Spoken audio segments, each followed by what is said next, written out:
계신 하나님의 말씀입니다. 아멘. 할렐루야. 우리 모두가 지난 주일에 그 말씀이 기억이 납니다. 정말 영적으로 성숙해서 영적 부모들, 영적 아비들, 영적 어미들이 다 되시기를 간절히 축복합니다. 그래서 이쪽으로 가도 정말 반가운 사람, 이쪽으로 가도 정말 복이 되는 사람, 화평을 이룬 사람, 이렇게 정말 복이 되는 그런 발걸음 되기를 간절히 축복합니다. 아멘. 평균 수명 100세 시대 이야기를 했던 게 참 엊그제 같은데, 이제는 더 이상 꿈이 아닌 정말 현실을 누리고 있는 시대를 살고 있습니다. 그래서 이제 사람들의 관심은 이전과 다르게 더 이상 무작정 오래 사는 게 아니라 건강하게 병 없이 사는 것 같습니다. 그렇다면 우리가 어떻게 하면 병 없이 건강한 몸을 더 유지하면서 살아갈 수 있을까요? 어떤 조사 기관에 따르면 이 질병이라는 게 하루아침에 우리에게 찾아오지 않는다고 합니다. 몸이 여러 경로를 통해서 우리에게 사인을 주곤 하는데, 사람들이 그것을 인식하지 못해서 결국 질병이 우리에게 찾아온다고 해요. 그래서 우리가 건강을 지키는 이 첫걸음은 자신의 몸 상태를 정확하게, 또한 미리 아는 것에서 출발할 수가 있겠죠. 더 큰 질병으로 발전하기 전에 미래 나의 몸 상태를 체크하고 확인하고 알고 사전에 예방하는 것이 좋은 건강을 유지하는 비결이라고 할 수 있습니다. 감사하게도 우리나라는 건강검진 서비스라는 것을 우리가 제공받고 있습니다. 그래서 우리가 의료보험공단에서 제공하는 그 건강검진 그것만이라도 우리가 때에 맞게 성실하게 우리가 검진을 받는다면 건강을 잘 관리할 수 있는 그런 방법 중에 하나가 되겠죠. 그리고 이것은 우리의 신앙생활에서도 마찬가지입니다. 내가 지금 영적으로 신앙생활이 건강한지 건강하지 못한지, 나의 지금 현재 영적인 상태가 어떠한지를 늘 점검을 해야 한다는 것입니다. 나의 믿음에 혹 이상은 없는지, 나의 믿음이 혹 변질되어 있지는 않은지, 믿음의 내용은 없고 형식의 믿음만 있지는 않은지 늘 점검을 해야 한다는 거죠. 그리고 중요한 것은 점검을 하되 구체적으로, 이것저것을 구체적으로 점검하는 것도 굉장히 중요합니다. 막연하게 괜찮겠지, 막연하게 건강하겠지, 그냥 넘어갔다가는 우리가 낭패를 보는 경우들을 꽤 많이 보게 됩니다. 어느 날에 유치원생 딸아이가 있었는데, 그 딸아이가 샤워를 하는데 자기 배꼽을 보다가 콕콕 찍어보면서 고개를 가우뚱하다가 엄마에게 물어봤답니다. 엄마, 배꼽은 왜 있는 거예요? 그러자 엄마가 아이를 향해 이렇게 말합니다. 그건 말이지, 하나님이 사람을 만들면서 잘 익었나 안 익었나 한번 젓가락으로 찔러보신 표시란다. 여러분, 이게 그냥 작은 비유입니다만 우리의 영적인 상태와 이 믿음의 상태도 말씀에 젓가락으로 푹푹 찔러보길 원하는 마음에서 잠깐 나눴습니다. 나의 영적인 상태가 익은 마음인지, 잘 익은 마음인지, 잘 익지 않은 그런 마음인지, 믿음인지 꼭 말씀으로 찔러보는 날마다 그런 삶이 되시기를 간절히 축복합니다. 오늘 본문을 보면 사도 바울이 고린도 교회 성도들 향해 권면을 하고 있습니다. 오늘 본문 5절 상반절을 먼저 한번 읽어볼까요? 함께 읽겠습니다. 너희는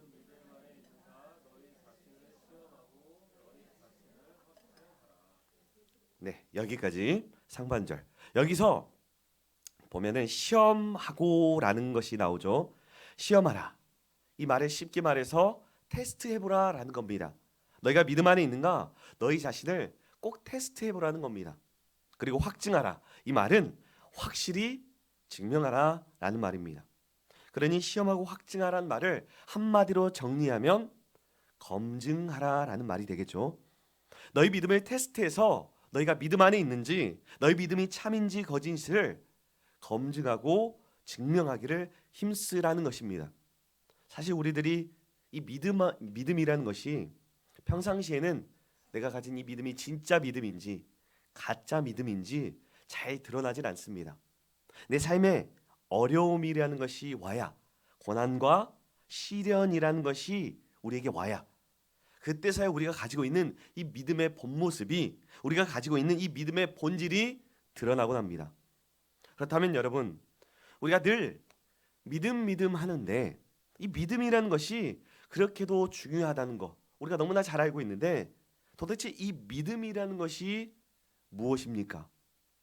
여러분들은 믿음이 여러분들에게 있어서 어떤 단어로 표현이 되세요?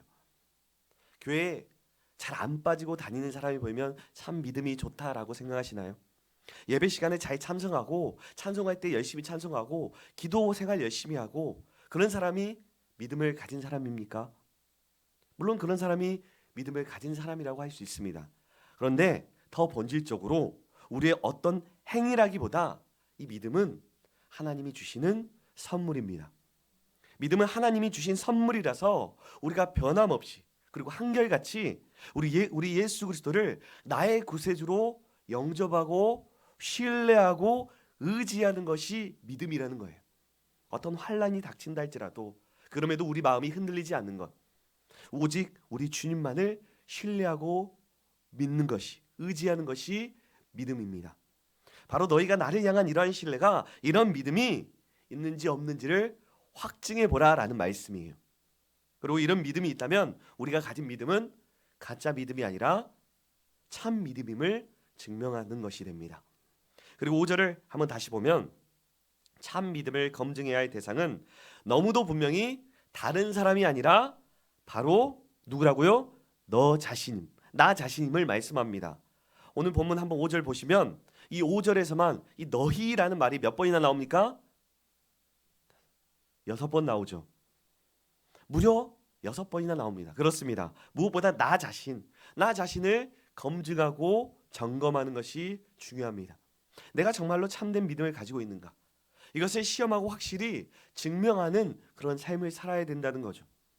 우리들이 습관처럼 하고 있는, 너무나 쉽게 다른 사람을 판단하고 그들을 검증하려고 하지 말고 나 자신을 검증을 해야 한다는 겁니다.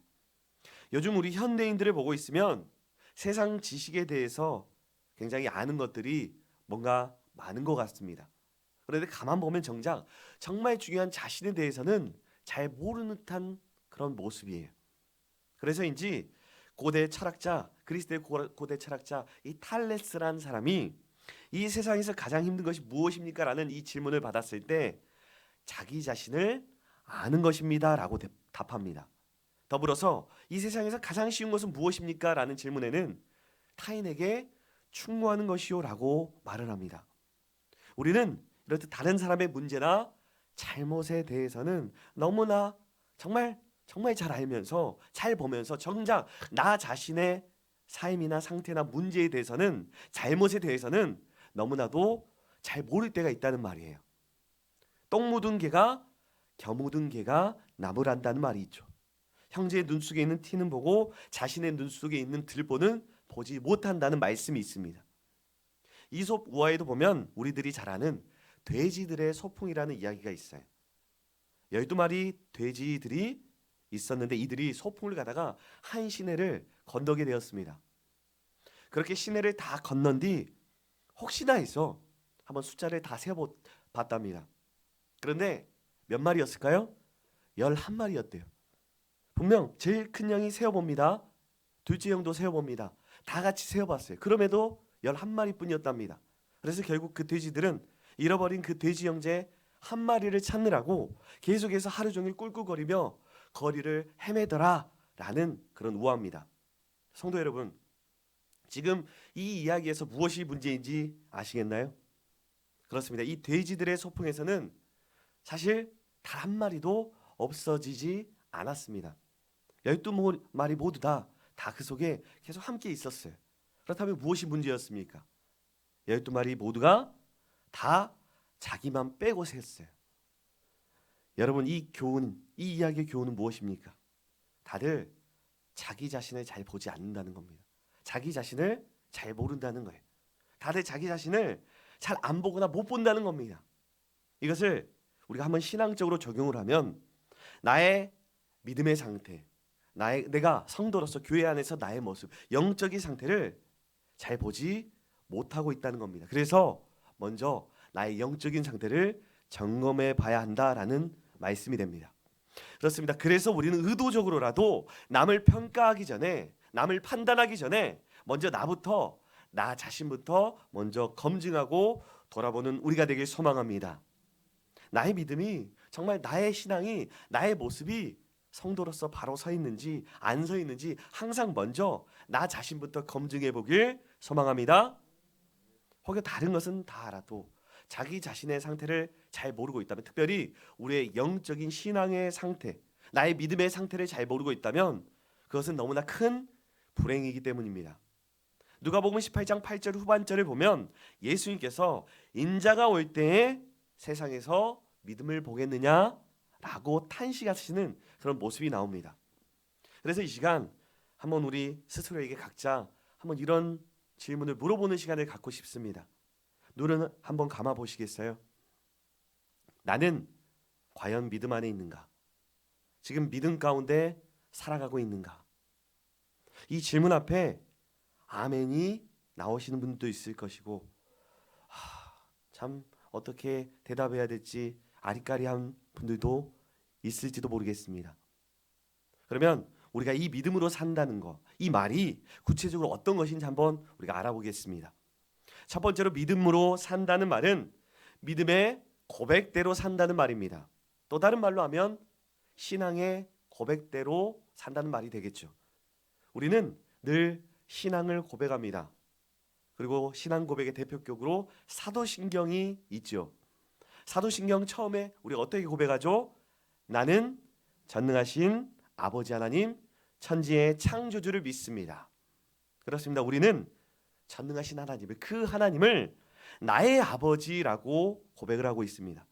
우리는 천지를 만드신 창조주를, 바로 그분을 나의 아버지임을 고백합니다. 그런데 우리가 그렇게 고백을 하고 있는데 그 신앙의 고백대로 그대로 믿으며 그렇게 살아가고 있는지요? 가슴에 손을 한번 얹어볼까요?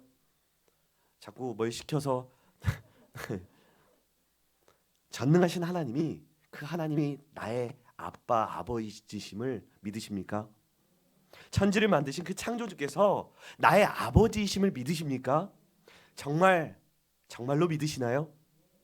분명 우리는 이렇듯, 분명히 이제 손 내리셔도 괜찮습니다.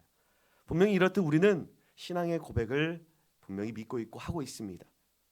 그런데 왜 우리는 종종, 아니 너무나 자주 마치 하나님이 없는 것처럼, 마치 하나님이 나의 아버지가 아니신 것처럼 살 때가 있을까요?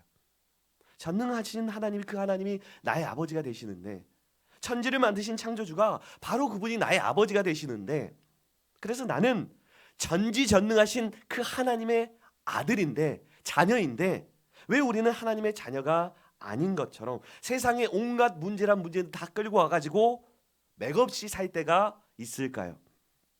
이 시간 믿음의 영웅들을, 각자 생각하는 믿음의 영웅들을 한번 떠올려 보십시오. 저는 성경에 대표적으로 다니엘 선지자가 있고요. 저는 한국교회에서는 주기철 목사님이 제 믿음의 롤 모델로 삼고 있습니다. 그 믿음의 선진들, 그들은 어떠했습니까? 어떠한 고난이 와도, 어떠한 장벽 앞에서도 절대 굴하지 않았습니다. 그 장벽 앞에서도 당당히 맞서 싸우며 결국에 승리했습니다. 어떤 억울하고 불리한 환경이라도 오히려 당당하더라고요. 그들은 도대체 왜 그럴 수 있었을까요? 전능하신 하나님이, 천지를 만드신 그 창조주가 나의 하나님, 나의 아버지 되심을 분명히 믿고 신뢰했기 때문입니다. 그러니 부디 우리 모두 하나님이 나의 하나님, 나의 아버지 되심을 늘 믿고 신뢰하는 그런 축복이 있기를 간절히 소망합니다. 성도 여러분, 우리 강아지도 말이죠, 자기 주인이 옆에서 자기를 아껴주고 옆에 있으면 그 주인 믿고 굉장히 까봅니다. 정말 굉장히 당당하게 구는 그런 강아지를 보게 됩니다. 아마 강아지 키우신 분들 많이 봅니다. 저도 신방하다 보면 이 강아지 저는 안 키워봐서 잘 모르는데, 강아지가 굉장히 주인이 옆에 있으면 그렇게 참 저를 이겨먹으려고 딱 이렇게 하더라고요. 하물며 전능하신 하나님이 우리들의 배후에 계시는데 왜 그렇게 세상 앞에 기가 죽어 지내곤 하는 걸까요? 왜 이렇게 하나님보다 세상 사람 눈치, 세상 눈치 보며 살아가게 되는 걸까요? 우리 모두 날마다 나의 믿음을 항상 검증해 보길 소망합니다. 나는 전능하신 아버지 하나님 천지의 창조주를 믿습니다. 이 믿음의 고백 앞에 날마다 검증하는 은혜가 있기를 소망합니다. 두 번째로 믿음으로 산다는 말은 하나님의 말씀대로 산다는 말입니다. 우리가 영적으로 건강한가 그 상태를 알아보려면 내가 지금 하나님의 그 말씀을 사랑하고 있는지 사모하고 있는지 하나님의 말씀대로 살아가고 있는지 살아가려고 하는지 그것을 보면 됩니다. 여러분, 이 몸이 아프면 우리 몸에 어떤 변화가 먼저 생깁니까? 먼저 이 입맛, 대부분 이 뭔가 입맛을 잃어버리지 않습니까? 마찬가지로 우리도 영적으로 뭔가 침체가 되면은 영적으로 병이 들게 되면은 말씀부터 말씀의 맛부터 잃어버리게 됩니다. 하나님의 그 말씀을 읽어도 감동이 없고 감격도 없고 자꾸만 헛생각이 드는 거죠. 어떤 분이 어느 날 정말 은혜를 받고 나서 이런 다짐을 합니다. 매일매일 하루에 성경 20장씩 읽으리라. 그런데 조금 지나니까 하다 보니까 20장이 장난 아닌 거예요. 부담스럽습니다. 10장으로 줄였습니다. 10장도 5장으로 줄였습니다. 5장? 1장으로 또 줄이더라고요. 결국 그것도 못하다가 이제는 그날 한 절씩 그날 찍어서 그 말씀이 나에게 주신 하나님의 말씀으로 받아들이자라는 생각으로 다시 그렇게 시작했습니다.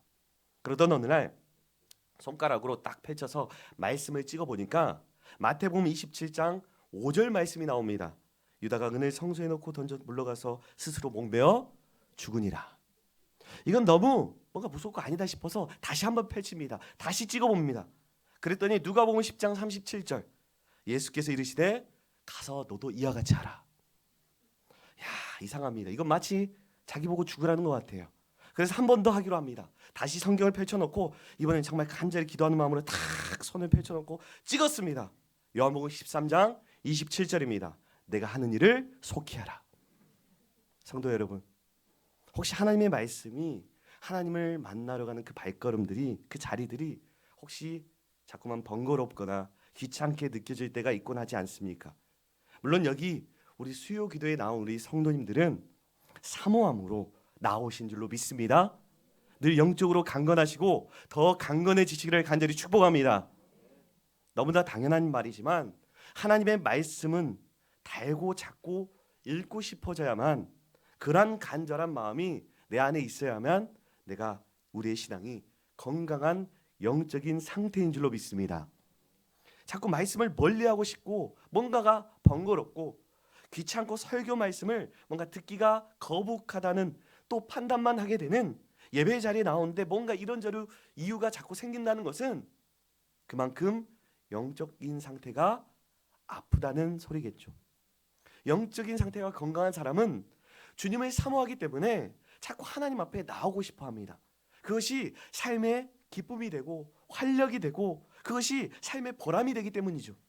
그러한 사람이 영적으로 건강한 상태입니다.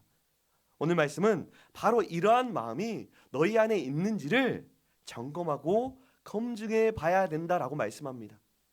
혹여 이러한 마음이 우리가 있었는데 최근에 요 근래 혹시 좀 가라앉아 있다면, 좀 사라져 있다면, 잘 보이지가 않는다면 이 말씀을 통해 영적으로 병든 상태이니 빨리 돌이키라는 그 말씀으로 받고 돌이키시를 간절히 소망합니다. 그렇지 않으면 우리 하나님께서는 사랑으로 이 사랑의 징계를 하실 수밖에 없습니다. 사랑의 채찍을 드실 수밖에 없습니다.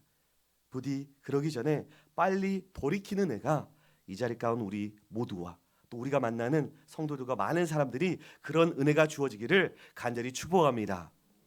그렇습니다. 믿음으로 사는 사람은 말씀을 읽고 듣는 데서만 멈추는 것이 아니라 순종하는 사람입니다. 그래서 오늘 본문에서 너희가 믿음 안에 있는가 이것을 검증하라는 말씀은 말씀에 순종하면서 살아가고 있는지를 검증하라라는 말씀입니다. 성도 여러분, 주일 성수를 여기 오시는 분들은 당연히 매주 잘 지키고 계시겠죠. 그런데 거룩하게 지키고 계십니까? 하나님을 예배하는 것이 정말 그 무엇보다 그 어떤 것보다 우선되고 계십니까? 우리가 11조도 하고 헌금도 하고 헌신도 정말 봉사도 하는데 정말 그 마음과 정신을 제대로 지키고 계십니까? 아시다시피 하나님께서 우리에게 11조를 요구하신 것은 하나님이 가난해서 돈이 없어서 돈이 너무 필요해서 그래서 우리의 것을 빼앗아서 좀 쓰려고 그래서 달라고 하신 것은 아니죠. 이미 우주 만물 모두가 이미 다 하나님의 것인데 그러니 엄밀히 말해서 11조나 돈 따위가 그리고 우리의 헌신이 우리의 수고가 엄밀히 말해서 필요한 분은 아니십니다. 그러나 우리에게 지금 물질의 주인이 누구인지 너를 창조한 자가 누구인지 너희들이 가지고 있는 것들이 누구로부터 비롯되었는지를 기억하라고 잊지 말라고 11조를 요구하시곤 합니다. 그리고 무엇보다 그 11조나 헌신이나 인내 같은 것을 통해서 오히려 우리에게 축복을 더하시기 위해 요구하시곤 합니다. 여러분들이 자녀들이 있지 않습니까? 어린 손녀나 손자들이 있지 않습니까? 그 손자들이 자그마한 것을 뭔가를 먹고 있는데 그 조그마한 것이 너무 욕심나서 그 빼앗아 먹고 싶어서 정말 그게 너무 맛있으니까 너는 이렇게 하고 싶어서 그래서 탐내서 혹시 빼앗아 먹곤 하신가요? 아닙니다. 그 아이로 하여금 감사함을 알도록 누구로부터 얻었는지 알게 하도록 또 나눠 먹는 그런 습관을 기르게 하도록 또 여러 가지 이유로 그렇게 한 번씩 달라고 하지 않습니까? 그리고 무엇보다 그 아이를 바라볼 때 더 풍성이 더한 것으로 더 가득 채워주려고 하는 마음이 가득하지 않으십니까? 그렇습니다. 지금 물질의 주인이 누구이신지 너희들이 가지고 있는 것들이 누구로부터 나왔는지 기억하라고 11조를 그러한 것들을 요구하곤 하십니다. 우리 모두 말씀 앞에 순종함으로 풍성한 은혜가 있기를 축복합니다. 오늘 본문 5절 후반절을 한번 다시 보면 예수 그리스도께서 너희 안에 계신 줄을 너희가 스스로 알지 못하느냐 그렇지 않으면 너희는 버림받은 자니라. 이것은 주님이 내 안에 계심을 알아야 한다는 겁니다. 주님이 나와 함께 계심을 알아야 한다는 거예요. 이것을 깨닫지 못하면 아직 너희는 구원받지 못한 자다라는 말씀입니다. 하나님이 버린 자가 될 수 있다라는 말씀입니다. 성도 여러분, 이것은 너무나 무서운 말씀이에요. 하나님이 버린 자, 하나님이 유기한 자, 하나님이 상관하지 않는 자. 이 얼마나 끔찍하고도 두려운 말씀입니까?